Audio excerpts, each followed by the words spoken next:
কত বড় চাপা বাজ দুইটা নিয়ে বসছি আমি আজকে। সবাই তো সেফ সাইডে খেলছে আজকে এখানে। ওকে, আমাকে নিয়ে রিউমার আছে, আপনাকে নিয়ে রিউমার আছে। এটাই তো সেলিব্রিটি ফিল লাগতেছে। আর তোমাকে নিয়ে তো টাকাই ছিল। বাট তুমি প্লিজ আমাকে জ্বালাবা না, হাসিটাই দুষ্ট। হাসিটা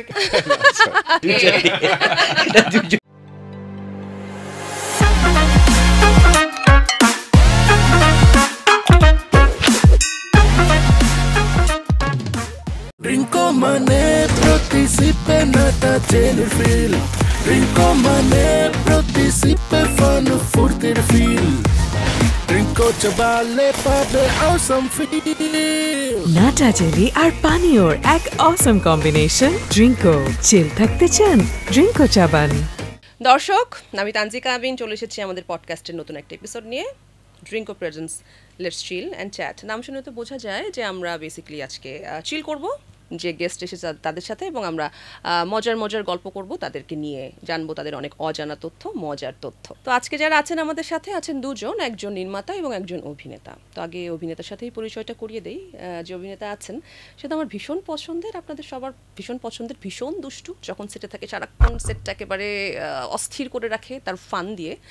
সে হচ্ছে আর কেউ নয়, ওয়ান অ্যান্ড অনলি আমাদের সবার পছন্দের Irfan Sajjad. Hello, I am so glad তোমার সাথে আজকে আমি আড্ডা দিব। আমি টাকাই ছিল। বাট তুমি প্লিজ আমাকে জ্বালাবা না। না, জ্বালাচ্ছিল, আমার খুব ভালো লাগতেছিল, আমাকে নিয়ে যা যা বলতেছিল আমার খুব ভালো লাগতেছিল না। আর একজন আছেন আমাদের সবার পছন্দের নির্মাতা পুলক অনিল। কেমন আছেন পুলক দা? আলহামদুলিল্লাহ ভালো আছেন না? আপনাদেরকে কেন এনেছি বুঝতে পারছেন, আড্ডা দেব, একটু পচাবো। হ্যাঁ, পচানো ছাড়া আসলে আমার কিছু ভালো না। আমরা দুইজন এই জন্য আসছি যে এই শোতে আপনি হোস্ট করতেছেন, শুনে আমি যা ইচ্ছা করুন। এই যে অলরেডি কিন্তু হি স্টার্টেড। নাইলে কি তোর সাথে ফারিদের আসার কথা ছিল। হ্যাঁ, আমি বললাম ভাই চলেন আমরা দুইজন যাই, আপু যা খুশি করি আমরা চুপ করে দেখব। এই যে বলেছিলাম যে ভীষণ দুষ্টু দর্শক, এই যে অলরেডি কিন্তু শুরু করে দিয়েছে। আচ্ছা, আমরা আজকে যে আমাদের মূল টপিক সেটা হচ্ছে আজান নিয়ে কথা বলবো আমরা, যেটা আপনি নির্মাণ করেছেন এর মধ্যে, এবং দর্শক দেখতে পাবে, তুমি অভিনয় করবে, সেটা নিয়ে চর্চা শুনছি, কিন্তু আমি শুনছি দর্শকদের মধ্যে জানতে পারছে। তো একটু শুনি, আজান করতে গিয়ে কি চ্যালেঞ্জেস ফেস করেছো তোমরা, কেমন হয়েছে কাজটা? এটা একটু ডিফারেন্ট ট্র্যাকের সিনেমা, নাটক আর কি, এমন না যে অ্যাজ ইউজুয়াল গল্প যেগুলো আমরা দেখি, এটা তো সেরকম কিছু নয়। হ্যাঁ, তো একটু যদি শুনি। কে আগে, নির্মাতা আগে না অভিনেতা? অবশ্যই ভাইয়া আগে বলবে। আচ্ছা, না ভাইয়া কেন বলবে, কারণ এটা ভাইয়া তো একদম বীজটা বপন করছে সে, আমি তো হয়তো মাঝপথে ঢুকছি। আমার কাছে মনে হচ্ছে উনার থেকে হয়ে আসলে জিনিসটা অনেক ভালো হবে। আজান, থ্যাংক ইউ। আজান মূলত আমি এটা একটা ট্রু ইভেন্ট থেকে ইন্সপায়ার্ড হওয়া। আমি আমার এক বন্ধুকে একটা স্ট্যাটাস দেখেছিলাম, তার ওর স্ট্যাটাসটা দেখে আমার ভোর রাতের দিকে আমার অনেকক্ষণ কান্না লাগছিল। তো আই থট যে এটা কনসেপ্ট হতে পারে। এটা প্রতিটা ম্যারিড যারা বাবা মা হয়েছে বা তারা আসলে এটা ফিল করতে পারবে এটার মধ্যে। এটা আসলে একটু ম্যাচিউর দর্শকের গল্প। আমি এমন বলবো না যে এটা যারা বয়সে কম তারা শুনলে দেখলে ভালো লাগবে, তারাও দেখবে, কারণ তারাও ফ্যামিলির অংশ, তারাও দেখবে। গল্পটা তুলনামূলক ম্যাচিউর গল্প, তুলনামূলক। আর আমরাও শুট করেছি, আমার আর্টিস্টরা আমাদেরকে অনেক সহযোগিতা করেছে। আমরাও শুট করেছি নানান জায়গায়, আমরা নানান রকম জিনিসপত্র শুট করেছি। কাজটা ভালো হয়েছে, কাজটা মোটামুটি ভালো হয়েছে মন্দ হয়েছে এটা তো আসলে দর্শক বলবে। আমরা তো আসলে এটা বলাটা বেয়াদবি হয়, আমি বানাইলাম, আমি ভালো বানাইছি। আমরা চেষ্টা করেছি, আমাদের ওই চেষ্টার জায়গায় কোনো ত্রুটি ছিল না, এতটুকু আমরা বলতে পারি। এই যে দুষ্টু ছেলে, তুমি বলো, হাসিটাই দুষ্ট। হাসিটা কেন বলছি, ওকে সিরিয়াসলি বলি। ভাইয়া যখন প্রথম আমাকে গল্পটা শোনায়, মানে আই ওয়াজ লাইক। কাজটা কতদিন আগে হয়েছে? আমরা শুট করেছি 2 মাস হলো, 1.5 মাস হবে। তো এবং এমন একটা কাজ, এই কাজটা আমি গল্পটা শোনার পরে আই ওয়াজ লাইক ভাইয়া আমার কি করা লাগবে। ভাইয়া বললো যে না দেখ, একটা শর্তে আমি তোরে কাজ করতে পারি বা আমি তোর কাজ করতে চাই, আমাকে টাইম দিতে হবে, তাড়াহুড়ো করা যাবে না। এবং গল্পটাই এমন, এই গল্পটাতে আসলে অ্যাক্টিংটা খুব বেশি ইম্পর্টেন্ট, অ্যাক্টিং, মোমেন্টস, এই জিনিসগুলো খুব ইম্পর্টেন্ট। সো ভাইয়া আসলে ডিরেকশনটা দিতে চাচ্ছিলেন সেই জায়গা থেকে, মোমেন্টসের সাথে সাথে ডায়লগ ডেলিভারিজগুলা, এবং উনি তো খুব সুন্দর লিখে গল্প, মানে যে, এবং গল্প ডেফিনেটলি চিত্রনাট্য তো ওনার লেখা। সো ডায়লগগুলো আসলে প্রত্যেকটা ওয়ার্ডের একটা মিনিং ছিল। হ্যাঁ, মানে যেগুলি আমরা শুনতে পারবো বা যেগুলি ডায়লগসগুলো। সো এই গল্পে এই ডায়লগসগুলো খুব ইম্পর্টেন্ট, এক একটা অর্নামেন্টসের মতো, সিকোয়েন্সগুলো একদম এক একটা হচ্ছে অর্নামেন্টসের এক একটা অংশের মতো। সো কোনোটা আসলে মিস করলে অসুবিধা। সো যেটা হলো যে আমরা ফার্স্টে কয়েকদিন স্ক্রিপ্ট রিডিং করেছিলাম আমরা, এবং স্ক্রিপ্ট কিন্তু এমনটা না যে একদিন উনি লিখে শেষ, এটা কিন্তু অনেকবার ড্রাফট হয়েছে, চেঞ্জ হয়েছে একদম শেষ পর্যন্ত। এটা থার্ড ড্রাফট বেসিক্যালি, যেটা আমরা শুট করেছি ওটা থার্ড ড্রাফট, প্রথম দুটো ড্রাফট আমরা চেঞ্জ হয়েছে। সো এরপরে সিকোয়েন্সগুলো রিহার্সাল করা, তারপর আমার যে যিনি কোয়ার্টিস্ট ছিলেন ফারিন, ওর সাথে আমার কোপ আপ হওয়ার বিষয়টা, মানে সব কিছু মিলে অনেক দিন পরে না আমরা হয় না, সেফার আর্টিস্টদের কী হয় যে একটা কাজ নিয়ে অনেক এক্সাইটমেন্ট থাকে, এই কাজটা আমি করতে চাই। সো আমার মধ্যে গল্পটা শোনার পর থেকে বিষয়টা ছিল যে এই কাজটা আমি করতে চাই এবং ক্যারেক্টারটা আমার জন্যই, মানে গল্পটা তোমাকে ইন্সপায়ার করেছে ডেফিনেটলি। এবং আমি এটা বিলিভ করতে চাচ্ছিলাম আমার ডিরেক্টরকে যে আমার চেয়ে ভালো ক্যারেক্টারটা কেউ করতে পারবে, মানে এটা আমার একটা চ্যালেঞ্জ ছিল সত্যি কথা, যে না এটা বিলিভ করানো যে উনি আমাকে পিক করে উনি। এইটা কিন্তু অনেক বড় চ্যালেঞ্জ একটা অ্যাক্টর, মানে অ্যাক্টরদের জন্য যারা অভিনেতা, আর ডিরেক্টর যদি সেটা পেয়ে যায় আপনারাও অনেক ভালো লাগে নিশ্চয়ই, তাই না? আমার তো আমি তো অনেক বেশি কিছু বানাইনি জীবনে, এটা আমার দ্বিতীয় নির্মাণ এবং সেটাও প্রায় 3 বছর পরে। আমার কাছে একটা বারের জন্য, একটা মুহূর্তের জন্য মনে হয় না যে আমি মিসকাস্ট করছি। এটা আমার জন্য এটা আমার জন্য খুব গুরুত্বপূর্ণ। এবং আমাদের একবারের জন্য মনে হয় না যে আমি ইরেগুলার ডিরেকশন, মানে রেগুলার ডিরেকশন এত গোছানো ডিরেকশন। তা উনাকে দেখে তো মনে হচ্ছে উনি জাস্ট তোমার অপোজিট, শান্ত একজন মানুষ বসে আছে, বোঝা যাচ্ছে খুব গুছিয়ে, হয়তো কোনো ক্যাওস নাই। এবং আমরা এই 5 দিন শুটিং করলাম, আউটডোর শুট করলাম, এখানে করি নাই কি আমরা এত জোন ভেরিয়েশন, এত জোন ভেরিয়েশন, একটা সিন কিন্তু এক লোকেশনে একটার বেশি সিকোয়েন্স হয় না আমাদের এই নাটকে। তো সেই জায়গায় আউটডোরে এত সিকোয়েন্স প্রতিদিন শিফট করা, কোনো ঝামেলা নাই, কিছু নাই। আমরা ভোর সকাল 5:30টাও আমরা শ্যুট করেছি, আবার রাতের 12টাও শ্যুট করেছি, কিন্তু কোথাও কোনো ঝামেলা নেই অ্যাকচুয়ালি, মানে এত proper. Thank you so much. তো ডিরেক্টর হিসেবে তুমি তো এর আগে একাধিক ডিরেক্টরের সাথে কাজ করেছো, তাকে তুমি কত মার্কস দাও? আমি ডেফিনেটলি আমি ভাইকে তখনই বলছিলাম, 10 on 10 আমি ভাইকে বললাম ভাই you should give direction, the regular direction, why don't you, মানে কেন না, সে বলে না আমার দ্বারা এটা হয় না। as an actor আমরা ইরফান সাজ্জাদকে কত মার্কস দিতে পারি? এটা আসলে মার্কিং করা, আমি আই ডোন্ট লাইক ইট। আমার খুব আমি ওই যে এটা যখন বলে, আমার মনে হয় একটা ডিরেক্টর যখন বলে যে মিসকাস্ট করি নাই আমি, এটা হচ্ছে বড় কিছু আসলে, এটা বড় কিছু আসলে নেই মার্কিং করা আসলে। আমি এইটুকু বলবো যে আমার প্রচুর কাজ দেখার সুযোগ হয়, আমি দেখি সবাই কাজই দেখি, আমি বসে বসে যখনই সুযোগ পাই। তা আমি কখনো ইরফানকে এর চেয়ে ভালো অভিনয় করতে দেখি নাই, এটা আমি কনফিডেন্টলি বলতে পারি। একই কথা ফারিনের ক্ষেত্রেও প্রযোজ্য। যে প্রশ্নটা সবচেয়ে বেশি সম্মুখীন হয়েছি, হোয়াই ফারিন খান, যে তুলনামূলক নতুন আর্টিস্ট, ও যে ধরনের কাজগুলো করে, বা আমরা আরেকটু ম্যাচিউর অ্যাক্ট্রেস নিলাম না কেন, বা আরেকটু ম্যাচিউর বড় সেলিব্রিটি নিলাম না কেন, তথাকথিত।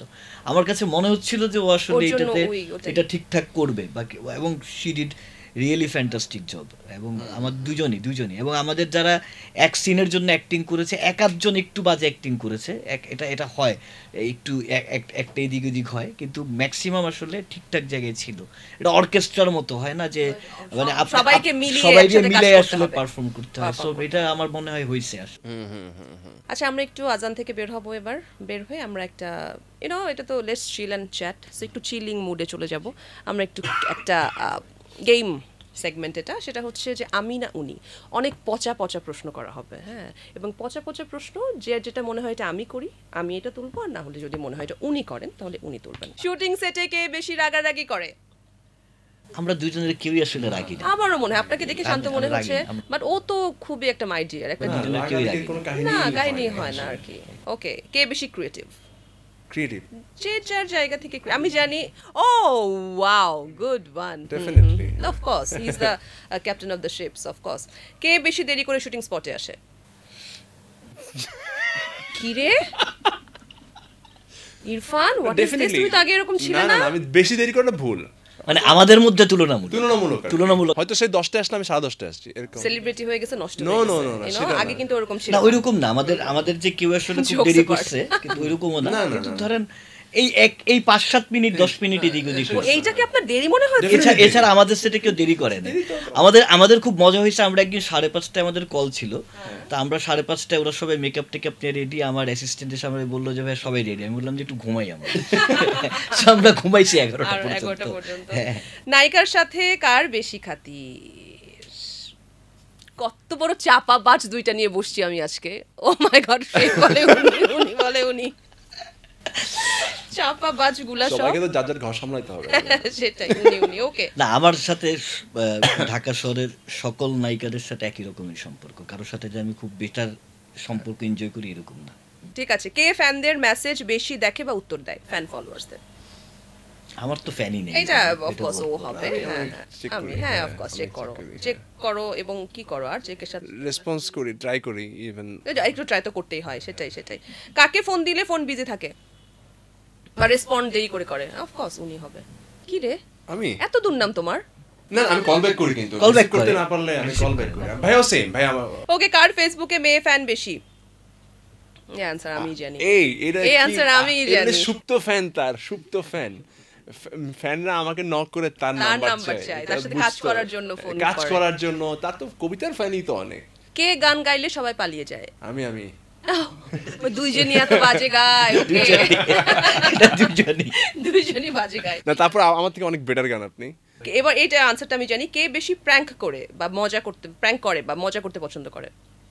হ্যাঁ, এটা তো অফকোর্স, এটা তো তুমি সেটে থাকা মানে সেটে প্রাণ থাকা। ও থ্যাংক ইউ, অনেস্টলি ও এত এত এত মজার একটা মানুষ। কে বেশি ক্যারিয়ার নিয়ে চিন্তিত?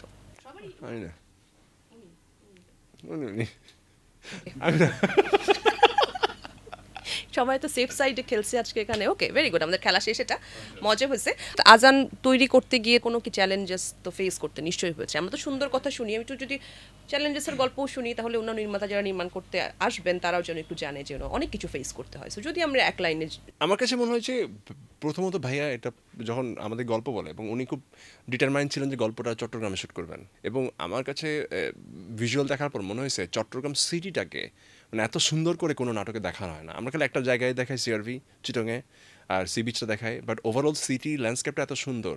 এবং এমন কিছু জায়গায় আমরা শ্যুট করেছি যেখানে আসলে স্পেশাল পারমিশন লাগে। ওইখানে সিনেমা হল দেখানো একটা শটের জন্য, ফ্লাইটে শ্যুট করা, পাহাড়ে যাওয়া, বিচে যাওয়া, এমন কোনো লোকেশন নাই ভাই আসলে এক্সপ্লোর করে নাই। আমাদের জন্য শ্যুটটা একটু হেক্টিক ছিল, স্পেশালি চিটংয়ে হ্যাঁ 6 আমরা অ্যাকচুয়ালি 5.5 দিন শ্যুট করছি, মানে একদিন হাফ বেলাও শ্যুট করছি। সো আমরা যেমন বললাম আমরা প্লেনের ভিতরে শ্যুট করছি, একদম মানে চলতি ফ্লাইটে 70-75 জন মানুষের ফ্লাইটে আমরা শ্যুট করছি। আমরা পাহাড়ে শ্যুট করছি, আমরা সাগরে শ্যুট করছি, আমরা সিনেমা হলে শ্যুট করছি, আমরা রাতের একদম ভয়ঙ্কর ট্রাফিকের মধ্যে ফ্লাইওভারে শ্যুট করছি। আমাদের জোন শুনেই তো একটু ভয় লাগছে না, সবকিছু মিলে ভয়, মানে কাজের লোডটার কথা। আমাদের যখন যেটা মনে হয়েছে, হঠাৎ মনে হয়েছে, আমার দুপুর 3টে মনে হয়েছে যে আমি এটা করতে চাই, আমরা এটা করছি। সো এটা খুব লাকি যে আমরা পারছি সব কিছু করতে। কিন্তু এটা শারীরিকভাবে আমি যখন 5ম দিন হয়েছে তখন বুঝছি যে এটা আসলে এটা আমার বডি আর দিচ্ছে না। আমি যেহেতু অ্যাডভার্টাইজ এজেন্সিতে চাকরি করি, আমারও কিছু মানে তারকা ট্রিট পাওয়ার সুবিধা মানে অভ্যাস আছে। আমি এত তাড়াতাড়ি শুটিং এ যাই না, আমিও একটু দেরিতে শুটিং এ যাই, আমি ওর জন্য একটা আলাদা গাড়ি পাঠাই, আরাম করে যাই, মানে থাকে যেটা অ্যাডভার্টাইজ এজেন্সির এক ধরনের থাকে। তো এখানে তো ওইটা না, এখানে তো আমার I have to wake up একদম time to time, I have to go to bed on time. আমার ওই জিনিসগুলো জটিলতা আছে, আমার পরের দিনের টাইম স্কেল। সো এটা একটা হেক্টিক ছিল। বাট হয় কি যে ফিল্ম মেকিং আমার কাছে মনে হয় যে it is creating image is such an inspiring thing যে আপনি আসলে বোর্ড হবেন না, আপনার আসলে কোনো চাপ লাগে না। ওইটা পরে যায় হয়তো বডি টের পায়, কিন্তু রাইট অন দ্যাট মোমেন্ট আসলে এটা ইটস ফ্যান্টাস্টিক। আমরা আবার গেম শোতে আসবো, একটা বিরতি নেই কথার মাঝে, একটু পানি খাই, তারপরে আমরা আবার আড্ডায় ফিরি। দর্শক নিচ্ছি খুব ছোট্ট একটি বিরতি আমাদের পছন্দের পডকাস্ট ড্রিঙ্কো প্রেজেন্স লিস্ট চিল এন্ড চ্যাট থেকে। Drinko mane protisipe nata jelly feel. Drinko mane protisipe fun furtir feel. Drinko chabale pabe awesome feel. Nata jelly আর পানীয়র এক অসম কম্বিনেশন। ড্রিঙ্কো, চিল থাকতে চান? ড্রিঙ্কো চাবান। ফিরে এলাম বিরতির পর ড্রিঙ্কো প্রেজেন্স লিটস চিল এন্ড চ্যাটে। যাবো খেলায়। এই খেলাটা কিন্তু এমন একটা মানে সেগমেন্ট যেটাতে ভীষণ বাজে বাজে কথা আপনাদেরকে নিয়ে আছে যে মার্কেটে রিউমার, সেই রিউমারের সত্যতা যাচাই। এখন কতটুকু সৎ আমাকে নিয়ে রিউমার আছে, আপনাকে নিয়ে রিউমার আছে, এটাই তো সেলিব্রিটি ফিল লাগতেছে। আর তোমাকে নিয়ে তো যথেষ্ট। আমি একটু শুনতে চাই প্লিজ। এই যে ঢং অ্যাজ জানে না, জীবনও শুনি না আমি। পুলক অনিলের সবচেয়ে প্রিয় খাবার হলো প্যারা খাওয়া। না, আমার সবচেয়ে প্রিয় খাবার গরুর মাংস। ওকে, তার সে প্যারা খায় না? না, আমি প্যারা খাই না। চিল মানুষ, প্যারা কেন খাবে? রেগে গেলে ইরফান চিটাগংয়ের ভাষায় গালাগালি করে যেন কেউ বুঝতে না পারে। এটা রিউমার না, আমি বলছি তো রিউমার। না না না না, আমি শুদ্ধ ভাষাই বলি। ও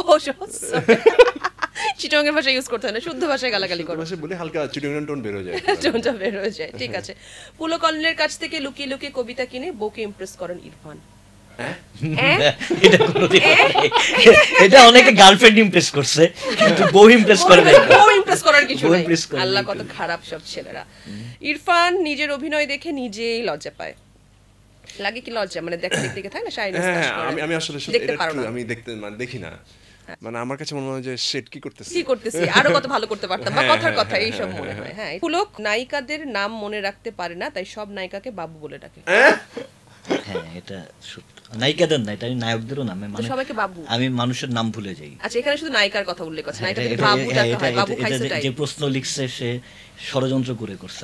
আমি মানুষেরই নাম ভুলে যাই। আচ্ছা, ঠিক আছে, নায়িকাদের নাম ভুলে কি বাবু ডাকা হয়? বাবু আমি যে কাউকেই বাবু ডাকি, বাবু বাচ্চা, মানে ছোট হইলে বাবু ডাকি, বড় হইলে সেফ।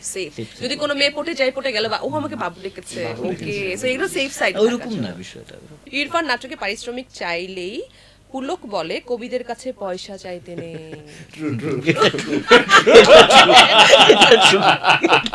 এটা কি শুধু ইরফানের ক্ষেত্রে নাকি নেক্সট যারাই কাজ করবে? থ্যাঙ্ক গড জেনে গেছি। ডিরেক্টর পুলক নিজের নাটকে সব সময় ক্যামিও করতে চায় না? না, আমি অভিনয় করতে চাই না। এটা আমার জায়গা। Off screen is better. ঠিক আছে, রোমান্টিক দৃশ্য বোঝানোর জন্য পুলক নায়ককে বাদ দিয়ে নিজে অ্যাক্টিং করে দেখাতে পছন্দ করেন। এটা কিন্তু এটা হইছে কি, এটা একটু অন্য জিনিস হইছে। সেটা হচ্ছে আমরা যে দুইটা ক্যারেক্টার ছিল, আমি ফারিনের সাথে ইরফান হয়ে অ্যাক্টিং করছি, মানে ভয়েস অ্যাক্টিং। আচ্ছা, আবার ইরফানের সাথে ফারিন হয়ে অ্যাক্টিং করছি, মানে ভয়েস মডুলেশন। কিভাবে সো দ্যাট আমি ফারিনের কাছে কি চাই ফারিন দেখলো, আমি ইরফানের কাছে চাই কি চাই ইরফান দেখলো।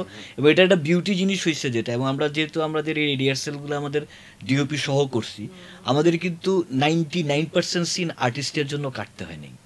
মানে আর্টিস্ট 99% সিনে they are prepared, 1 take 2 take highest. 99% সিনে যদি কাটতে হয়েছে সেটা আমাদের অন্য কারণে কাটতে হয়েছে, কিন্তু আর্টিস্টের কারণে না। আর্টিস্ট এমন হয় না যে ভুলে গেছে বা এটা হয়ে গেছে। সো এটা আমি করছি, এটা ট্রু। এটা অনেক হেল্পফুল ছিল আর কি আমাদের জন্য। That's true. এটা আমরা 5 দিন করছি, টোটাল একটা ওয়ার্কশপের মতো করছি আমরা। ড্রিঙ্কো মানে প্রতি সিপে নাটা জেলি ফিল, ড্রিঙ্কো মানে প্রতি সিপে ফান ফুর্তির ফিল, ড্রিঙ্কো চাবালে পাবে অসম ফিল। নাটা জেলি আর পানীয়র এক অসম কম্বিনেশন। ড্রিঙ্কো, চিল থাকতে চান? ড্রিঙ্কো চাবান। আজান থেকে কার কি পাওয়ার ইচ্ছা as an actor, as an director? আমরা তো চাই যে কাজ করি দর্শক জনপ্রিয়তা পাক। জনপ্রিয়তা তো এক জিনিস, আমার এক জিনিস হচ্ছে ভালোবাসা পাই যেন দর্শকের কাছ থেকে। সো তোমাদের দুটোই কি চাওয়া?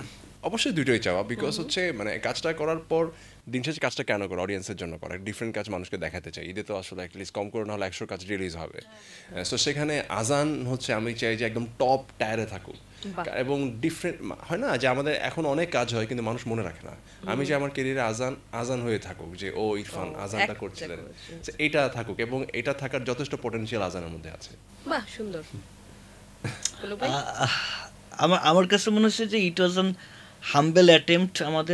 আমরা চেষ্টা করছি একটা কিছু করার। আমাদের পুরো প্রক্রিয়ায় কোথাও আমরা অসৎ ছিলাম না। আমাদের এটা ভ্যালেন্টাইনে রিলিজ দেওয়ার কথা ছিল প্রাইমারিলি, কিন্তু আমাদের মনে হয়েছে যে আমরা যদি আরেকটু কাজ করি তাহলে এটা আসলে আরেকটু বেটার হয়। সো আমরা আরেকটু সেটা আমাদের প্রডিউসারকে রিকোয়েস্ট করেছি, এবং আমাদের প্রডিউসারও ওয়াজ ফ্যান্টাস্টিক, মানে through out the journey. So আমরা পিছিয়ে এটাকে ঈদে আনলাম। এতে হয়তো উনি বাণিজ্যিকভাবে ক্ষতিগ্রস্ত হইতেও পারেন, হ্যাঁ, কিন্তু প্রোডাকশনটা ভালো হয়েছে বলে আমাদের বিশ্বাস। এখন বাকিটুকু একদমই দর্শকের উপরে, মানে দর্শক এটা ভালোবাসবেন না ছুঁড়ে ফেলে দিবেন, এটা আমাদের শুধু অনুরোধ থাকবে না, যেখানে সততা আছে এবং এত মন দিয়ে কাজ করেছেন দর্শক, এবং আমিও তো একজন দর্শক, সেই হিসেবে অবশ্যই আমরা। তবে একজনের কথা আমার কাছে মনে হয় না বললে না, আমাদের মুন্না ভাইয়ের কথা। একদমই, আমাদের প্রোডিউসার ওয়াজ ফ্যান্টাস্টিক। প্রোডিউসার এবং এক্সিকিউটিভ প্রোডিউসার বোথ, বদরু ভাই দুজনেই যেভাবে ইনভলভ ছিলেন প্রোডাকশনটার প্রতি, হয় না ওন করার বিষয়টা, সবাই তো কাজ করে, মানে ডেফিনেটলি বিজনেস ইজ দেয়ার। তারপরে থাকে যে ধরেন অ্যাজ এ প্রোডিউসার 10টা কাজ আপনি করছেন, বাট একটা দুটোর প্রতি কিন্তু এক্সট্রা নজর থাকে না, যে থাকে। একটু সো ভালো এই যে এফোর্টটা দেয়া পুরো টিম, শুধু আমরা না, মানে আমাদের এক্সিকিউটিভ প্রডিউসার যিনি ছিলেন বদরুদ্দিন ভাই, তারপর প্রডিউসার মুন্না ভাই, মানে সবাই একদম পুরো টাইম কি হচ্ছে না হচ্ছে এটা কোথায়। In fact we did premier, right? আমরা প্রিমিয়ার করি, বাংলাদেশেই প্রথম কোনো একটা ইউটিউব চ্যানেল একটা শর্ট ফিল্মের জন্য প্রিমিয়ার হলো।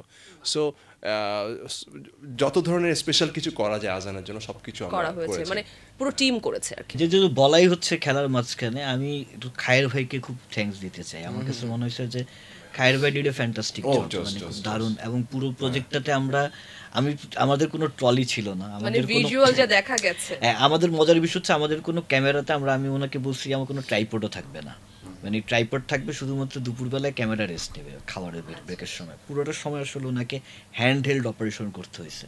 সো এটা একটা 55-60 কেজি জিনিস, এটা পুরোটা সময় জুড়ে হ্যান্ডেল করা 5 দিন 6 দিন, এটা ফ্যান্ট। এবং তার মধ্যে এই ইমেজ দর্শক তো দেখবেন, ইনশাল্লাহ দর্শক ডিসাইড করবে যে উনি কেমন করছে।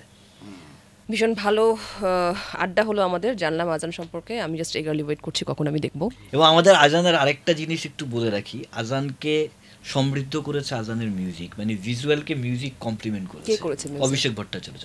ও অভিষেক, আমি শুনেছি অনেক ভালো মিউজিক করে। খুব দারুণ করছে, খুব দারুণ করছে। আমরা সবাই জানি অভিষেক অনেক ভালো মিউজিক করে। তো যেসব টেকনিক্যাল হ্যান্ড সাপোর্ট যা নিয়েছেন প্রত্যেকেই অসাধারণ। সো অবশ্যই আজান খুব অসাধারণভাবে যেটা আপনারা এক্সপেক্ট করছেন সেই জায়গায় পৌঁছবে। আজকের আড্ডা শেষ করি, টায়ার্ড হয়ে গেছি কথা বলতে বলতে। সো একটা ব্রেক দরকার। সো দেখা হচ্ছে সবার সাথে আবার। Hope for the best. Thank you so much. দর্শক, শেষ করছি আমাদের আজকের ড্রিঙ্ক ও presence, let's chill and chat.